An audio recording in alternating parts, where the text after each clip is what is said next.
अस्सलाम वालेकुम। सरदार साद ने पूछा है कि रेड जोन के हवाले से बताएं कि कन्फाइंड स्पेस में क्या रिक्वायरमेंट्स होंगी। तो first of all red zone वाली बात मुझे सही समझ नहीं आई। हम नॉर्मली वर्क प्लेस को दो जोन्स में कन्वर्ट करते हैं, ग्रीन जोन और एक red zone. Green zone safe होती है और रेड जोन में हमारे पास हैजर्डस एनवायरनमेंट होता है, खतरात होते हैं, तो उसको हम रेड जोन कहते हैं। तो मेरे ख्याल से कोई भी कन्फाइंड स्पेस है वो रेड जोन ही होती है। कन्फाइंड स्पेस रेड जोन की जिस तरह आपने बात की, अगर मैं उसकी रिक्वायरमेंट की बात करूं तो जब भी हम कन्फाइंड स्पेस में जाते हैं तो कन्फाइंड स्पेस की बहुत सारी रिक्वायरमेंट है। इसके लिए नॉर्मली मुझे एक कंप्लीट लेक्चर की जरूरत है, लेकिन जो जनरल रिक्वायरमेंट्स है मैं आपको बताता हूँ। जब भी हम कन्फाइंड स्पेस में जाएंगे तो सबसे पहले हम क्या करेंगे, परमिट टू वर्क सिस्टम की कंप्लायंस को इंश्योर करेंगे।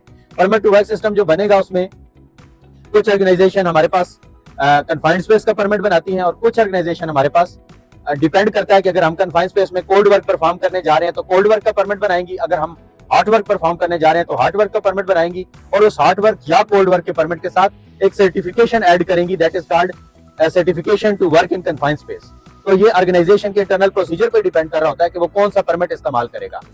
ओवरऑल परमिट का पर्पस सेम है, चाहे वो हार्ड वर्क हो, कोल्ड वर्क हो, कन्फाइंड स्पेस हो। इसका जो पर्पस है, इसका पर्पस यही है कि हम जब भी कन्फाइंड स्पेस में काम करें तो हम सेफली काम को एग्जीक्यूट करें।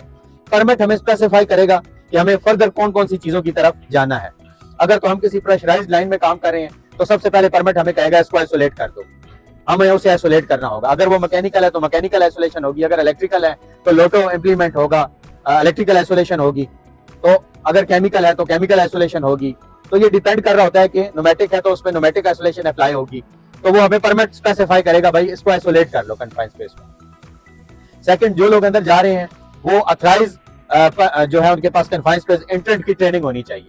प्लस जब भी हम कन्फाइंड स्पेस में जाते हैं तो ये सारी एक्टिविटी हमें जो है वो एक सर्टिफाइड कन्फाइंड स्पेस सुपरवाइजर के अंडर जो है वो एग्जीक्यूट करनी होती है, यानी कि जो सुपरवाइजर होता है वो थर्ड पार्टी सर्टिफाई होना चाहिए। जब हम इंटर होंगे तो उस इंटरेस्ट पे एक होल वाचर खड़ा होता है, उस होल वाचर को जो है थर्ड पार्टी सर्टिफाई होना चाहिए और उसकी थर्ड पार्टी ट्रेनिंग होनी चाहिए और उसके पास वैलिड कार्ड होना चाहिए। प्लस प्री एंट्री हमें क्या करना है कि उधर वहां पे गैस टेस्ट करना है। गैस टेस्ट करने के लिए जो अथराइज गैस टेस्टर होगा वो थर्ड पार्टी सर्टिफाई होना चाहिए, यानी उसके पास थर्ड पार्टी कार्ड होना चाहिए जो कि वैलिड हो। वही गैस को टेस्ट करेगा और नोट करेगा। अगर नॉर्मल एटमॉस्फेरिक कंडीशन है तो वो एंट्री अलाउ करेगा, अदरवाइज नहीं करेगा।